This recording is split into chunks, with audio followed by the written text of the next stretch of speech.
Welcome to Dialed In on the Virtual Care Journey with Jeremy and Becca, your trusted companions in navigating the ever-evolving landscape of virtual care. Hello, and welcome back to Dialed In on the Virtual Care Journey. I'm Becca Bean, and I've got my co-host with me today, Jeremy Hetrick. Good to see you. Hi, you too. Awesome. And today, I want to introduce everyone to Dr. Blake Watson. How's it going? It's going well, well. How about y'all? It's going great. You know, it's a little gloomy here in Dallas, Texas today, but you know, it's better than 105. Hey, we need the rain, so it's been dry. So Dr. Blake is our clinical director for our virtual vet program, and we're very excited to have you with us today. Can you tell us a little bit about yourself? Right, so I have been out of veterinary school now for 11 years, going on my 12th. I did attend Texas A&M down in College Station, Texas. Came out of there and thought that I was going to start my practice in mixed animal medicine and pretty well retired mixed animal medicine. And that lasted about 3 years. Spent some time, in that realm working on a lot of cattle and sheep and goats. And, okay, so that's the mixed animal. Yeah, it's not just the dogs and cats, it's everything. Occasionally you'd have the random chicken walk through the door, so that happens sometimes too. Kind of started to move away from that after about 3 years and worked my way into small animal general practice. Throughout that whole process, even when I was in mixed animal, I was doing some relief shifts, so coverage when it was needed at local area ERs, and learning about emergency medicine. And for a stint in there, I gravitated towards emergency medicine full time, and then ended up in practice ownership, in general practice. And, that's kind of where I'm at right now. I'm coming off of, actually selling that practice, and now I'm exploring more as a full-time relief veterinarian. And so I've seen kind of the spectrum of veterinary medicine, with the exception of maybe going into industry. As far as what you can do in the private practice world, I've experienced most of it at this point. Okay, so crazy pet questions. You're our guy. Potentially. We might have something that's too crazy for him. Sure. I mean, if my pet's anything like me, there's... Yeah, if it's got scales or it's cold-blooded, I may not be your guy. You know what? That's fair for me, just in general. I don't want any pets near me that have scales. No offense, thing. What are you just? No, not at all. It's just not my thing. I don't do fish or snakes. So. No, my brother put his lizard on my face to wake me up one time, so they're not welcome around me. All right. Yeah. Let's dig into that PTSD. We can do that at another time. But so we're really here today because we established within our telehealth spectrum veterinary care. And I think with this one, next to dental is the one we get the most questions on. Absolutely. What can you actually do with pets from a technology perspective? Right. So Jeremy, why don't you kind of go into why we decided to go into this marketplace, even though we get so many questions on it? Yeah, for us, we had a lot of aspects of human health, right? So we had physician care, mental health, and dentistry really well oiled, and those were cranking. And this was right, keep me honest here, maybe a year and a half into the pandemic. We were starting to come out of it, and in our distribution across all of our companies, we're a subsidiary of a company called Carrington. We knew that we'll just call them general vet plans, whether they be insured or otherwise, were really popular, right? So we knew there was this affinity for healthcare for people's pets. Well, for those, when you think back to the pandemic, not that all of us necessarily want to, but there were a lot of new pet owners as well. So we knew that the pet world worked really well from a delivery of healthcare space, coupled with now all of these new pet owners that we're reading stories about and hearing we're struggling with what to do now. This was a great idea when we were in lockdown, and how do I do X, Y, and Z? How do I trip back to work with my dog and that's the same next to me? All of these things. So that coupled with everything, we started to ask the question, do we want to get into pet health as well? And being a total virtual care company, we knew that there were a lot of similarities between the convenience and need for virtual healthcare in the pet and human space. So a lot of the reasons that we were finding so much success on the other kind of three more human-centered programs, a lot of those benefits were going to carry over. Not just convenience, but location. For anybody that had a pet, you know how hard it is sometimes to get appointments. There's a scarcity of provider availability depending on where you live. We're in the kind of Dallas-Fort Worth Metroplex, so maybe not as hard for us as some other areas across the country that may have harder access problems. But coupled with, and you mentioned kind of your run through emergency medicine, we don't know what we don't know, especially with our pets. And so a lot of times we were hearing stories of people that would end up wait long periods of time in an urgent care or an emergency situation, only to kind of learn it really was not a big deal at all. So could we help triage some of that? So all of those kind of puzzle pieces led us to wanting to get into it. Then we realized, like, this is a much different than we thought it might be. Right. We all were pet owners. We kind of thought we knew what we were getting into. And so I know when we first met you, you're like, hey, this is great, but there's a lot of other components to think about as well. So what is your viewpoint, your thought, just benefits and otherwise of virtual vet care, and how do you see that kind of integrating into the overall, just like with human health, it's not a replacement for anything. It's an added tool, an added piece of the equation. So how do you view virtual vet in the midst of total care for the animal? Yeah, so, in this space really did start opening up during the pandemic. We had millions of new pet owners. At that point in time, the shelters were empty. Everybody's solution apparently to stay home is, I'm going to go get a dog. Right. And so, while that was great, because obviously we had a lot of homeless animals that had homes, it also stressed the veterinary world. There wasn't the normal swings that you'd see in general practices where, you have kind of the slower times of year and the busier times of year. It was just crazy insanity all the time. And there was a lot of things that began emerging out of that. We saw the urgent care kind of aspect come about as we're not truly an ER. We're not a day practice. We're kind of the non-emergent emergency, so to speak. That was something that came out of this. The virtual space began to emerge. And it really kind of came down to, how can we make this work? Because obviously these guys don't talk. Owners are in tune with their animals. They know when something's wrong, but they don't necessarily know what. Now, there's some things that are obvious, and there's many things that are not. And so the only thing I could compare it to on the human side is maybe working with, pediatrics, in that those guys don't talk either. We know something ain't right.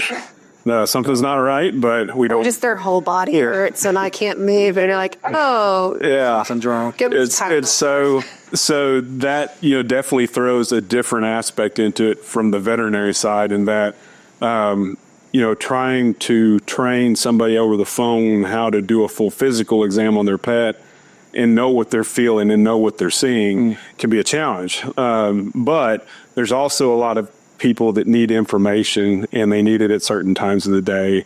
There's people that want to ask questions, for that assurance. And do I really need to go to an ER right now? Or, is this something that can wait for my doctor in the morning? And I think that's probably one of the biggest places where we're seeing the benefit, in that, like you had mentioned, the wait times these days aren't as bad, but they can still be 5-6 hours sometimes. And if you're sitting there for something that's really something that could wait, it saves the stress of the animal having to sit there in a car for that amount of time. Because a lot of times there's not any room in the lobby if it's that backed up.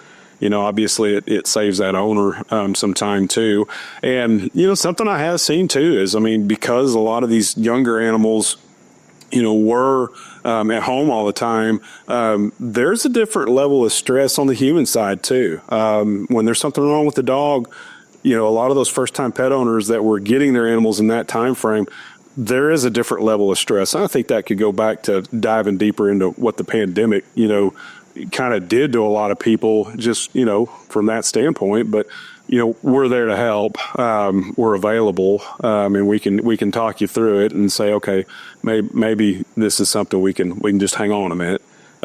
Your doc will be in tomorrow morning, and we'll get it taken care of.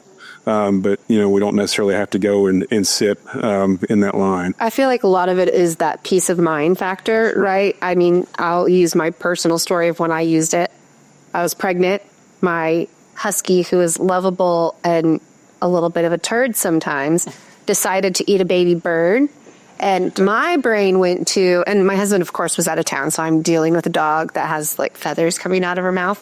And I was like, is it like chicken, where they're not allowed to eat cooked chicken And I was like, we're going to have to take her and get her like stomach cut open to get the bird bones out. Yeah. And you call, they're like, no, it's not like a cooked bird, so you're fine. Just make sure she's still normal. And yes, your dog just ate a bird because she's a dog. And I think, too, for kind of a lot of the newer pet owners that emerge, too, I mean, I meet people all the time in general practice that tell me, I've never owned a dog before. I mean, these are folks, 30s, 40s, I mean, even later, that they don't know. And we just don't know what we don't know. And so having somebody available that does know, and, you know, it's like, what can I feed my dog? You know, my dog had this happen. Is that okay? But there's so many parallels between this exact topic and what we see even in our kind of the human products as well. People don't know what they don't know about their oral health or whatever. Right. And you can search it, at which point you see the gamut of answers of what could be wrong. Your husky could have been just fine or could be on death's door, depending on what article you read and what source. Yeah. Dr. Google's not good for I was going to say, yeah, Dr. Google's terrifying. That's right. So there's a component there, whether it be human or pet, that is, to me, one of the bigger kind of wins of virtual healthcare is you can speak to somebody who is licensed, who's doing this for a living, and can give you that advice. Therefore, you know, had you called and it was, you might want to, for the following reasons, get to, you know, an ER, or as soon as you can get in, you should. There's a different level then of acceptance and focus on doing the right thing and knowing that you're in the right spot versus the other side of that coin. Well, and no one as a pet owner, a pet parent wants to be the reason why something bad happens, to where I made the wrong call of whether to go in or not, and leaving that solely on that pet parent can be very stressful. Yeah. You touched a little bit also on just kind of the shortage of veterinarians. Can you walk through why becoming a vet is sometimes more difficult as a career? Well, and so I think if we kind of start at that, the difficulty, when you compare how many veterinary schools there are to how many medical schools, I mean, it's an astronomical difference. You know, accredited wise, we only have a certain number in the U.S., and most states only have one, if they have one. And so, you know, Texas recently has added a second veterinary school with Texas Tech. Yep, get your guys up. There you go. And I'm actually, I'm really excited to see their graduating class. So that'll add some extra veterinarians into the space. But yeah, so I mean, to start out, you know, we have a limited number of spots, a limited number of vet schools. A lot of these vet schools are expanding.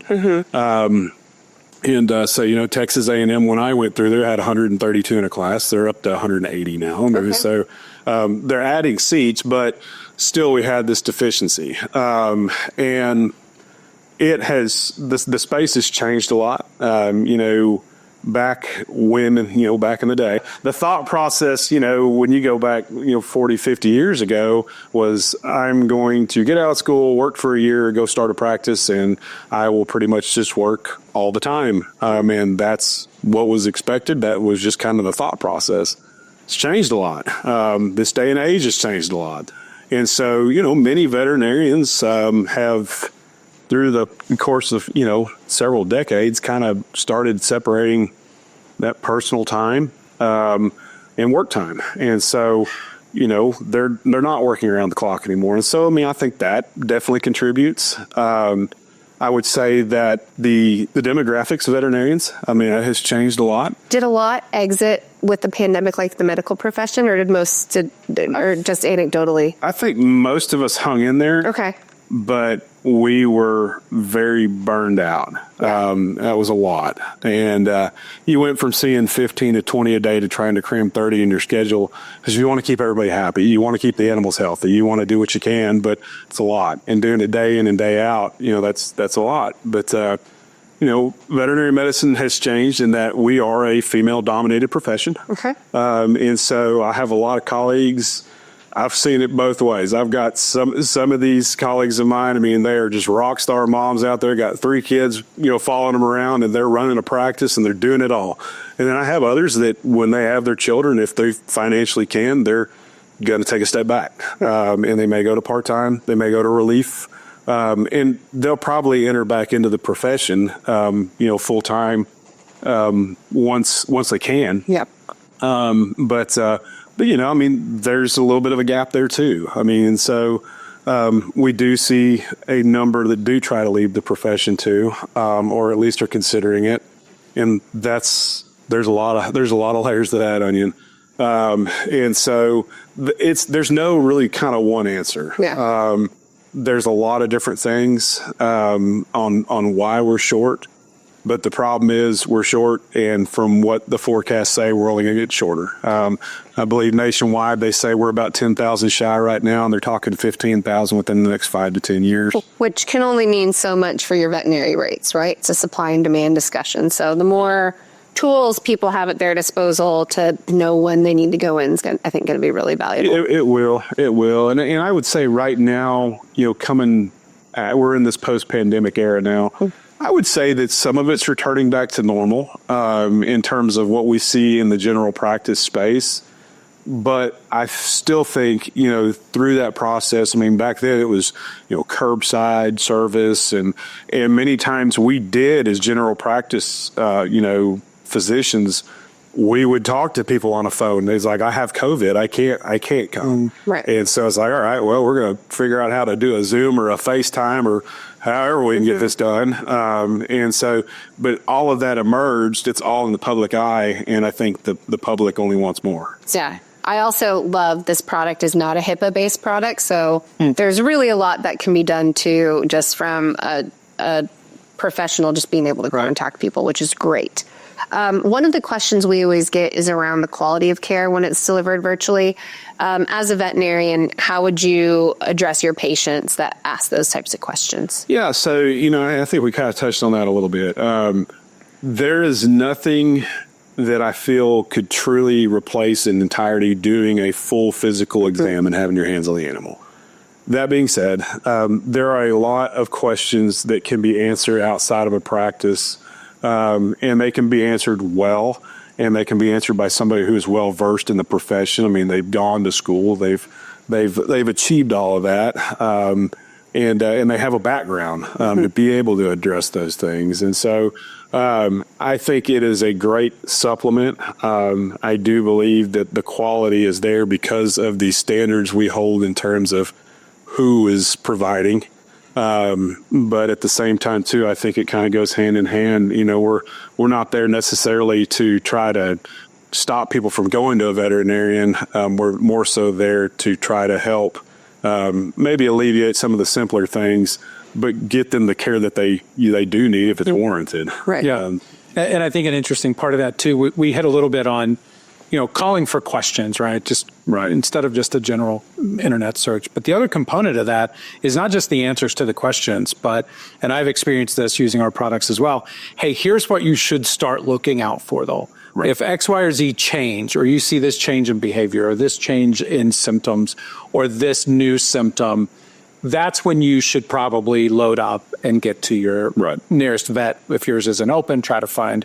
And there's another element of comfort with that not not only did I get the answers to my questions, I've been really directed on very specific things to look at. Sure. And now they're more in tune with it. And if those never come to fruition, great. They go to their vet next day or the day after. Everything's fine. If they do present, now when they show up, and we've seen this definitely in the vet program, but our others as well, they show up with much more tangible information. Hey, I had a virtual consult 3 or 4 hours ago, wasn't presenting these symptoms, was told to look out. Now they've started. Now there's a timeline that's even more concrete, which I think is a great kind of aspect to the program as well. Right. You're really taking the information that we know to be true and factual, and not just something anybody could put on the internet. I mean, everything on the internet's not accurate. But you could take, the right information and place it in that owner's hand. They've heard it now. They don't have to go and try to sort through, millions of hits in a search engine. And so they have the information they need to make the best choice for their pet. Yeah. Good. So as we talk through this, what do you think are some of the ways that technology is innovating the way vets practice medicine today? Oh, well, that's a loaded question for you. There are so many new ways that technology is helping in the veterinary space. I would say probably the biggest thing that I'm seeing emerge right now is now we have AI where we go into an exam room and that thing's listening to us the whole time and it fills out our entire SOAP note. So we get done and we just go back and it's filled everything in and we say, okay, well, you didn't quite have that quite right. So I'm going to tweak that a little bit. But, and that's just kind of saving time. I mean, Right. more than it's giving us an opportunity to. Good. There's limited number of you guys. See more patients. And I've seen AI being used in other ways in the vet space. I'm not sold on some of that yet. There's some programs out there that can read X-rays, but I've seen some of those reports and I don't agree. So I don't think we're quite replacing. We're not quite replacing the human there yet. So, but I've seen things like that coming into space. That's kind of some of the bigger things. We're seeing advancements in the in-house diagnostics that we can use now. We're seeing advancements in how vet office to vet office, we're starting to be able to integrate based on softwares that are being used. And I think there could be a point down the road where we start to see programs or, things of this nature being able to somehow integrate in with, maybe your primary care provider. It's the rate at which technology changes is just astronomical. I mean, just even in the short time I've been out, from where we've come from to where we're going is just wild. So maybe a crazy question, but what about wearables? We see it on the human health side, whether they're smartwatches or even diagnostic, testing for heart issues you're wearing around, a different device. Where is that? Are there as much, developments in that space in the pet world as well? Yeah, so it's happening. As you mentioned, hearts. So like with Doberman pinchers, they have certain diseases associated with cardiac function, and they can wear what's called a Holter monitor, the same thing a human will wear, and they walk around with it on, and cardiologists can take their readings and kind of see what we got going on there. Something I'm seeing more and more general practitioners use. Used to be if you had a diabetic pet, they got to come into the practice and stay with you all day, and you're drawing blood every hour and monitoring their blood glucose. Well, of course, you're not ever going to get the greatest curve that there ever could be because they're just stressed. I mean, right. More so the cats than the dogs. But now we're getting to where, in the human side of things, we can use a product, where it's a wearable, and it'll sit there and give you readings, and you can, it's all via Bluetooth, and you can sit there and watch your curve throughout the day. Well, we got that. We're using the same product on dogs now. I think that's awesome. And so, we're always scared of what we don't know, right? So for me, I remember the first one I put on, I was like, I'm just not really sure about this. But you consult with a colleague, you learn about it, and it's really not all that scary, and it's great information. And now instead of having one day where I had these 8 blood draws, now I've got 2 weeks worth of data that an owner sent to me, and I can sit there and watch what this thing does when it's laying around its house and it's happy. So there definitely is some of that happening in the space. Now, obviously, there can be challenges to some of that, sure, because some of these guys are not going to wear the things that they need to wear. So, right. Kind of like humans, too, Yeah. maybe. So, probably. Except we might be a little more verbal with, I'm not wearing that. That's right. Just like, That's right. well, they can be verbal, but you just don't know what they're saying. right. So, You can infer what they're saying a lot of the time. there are many times I say, I wish my patients could talk, except for the cats. I'm terrified of what they would call me. Yeah. Because most of the dogs, I mean, even the guys that are a little rough around the edges or have a little attitude, if you read their body language and work with them, they'll settle down. But yeah, no, there's some cats that the only time they go into a carrier is once a year to go to the vet, and they know where they're going from the time they leave the house. Yeah. And so they've already had time to think about it, and they have decided.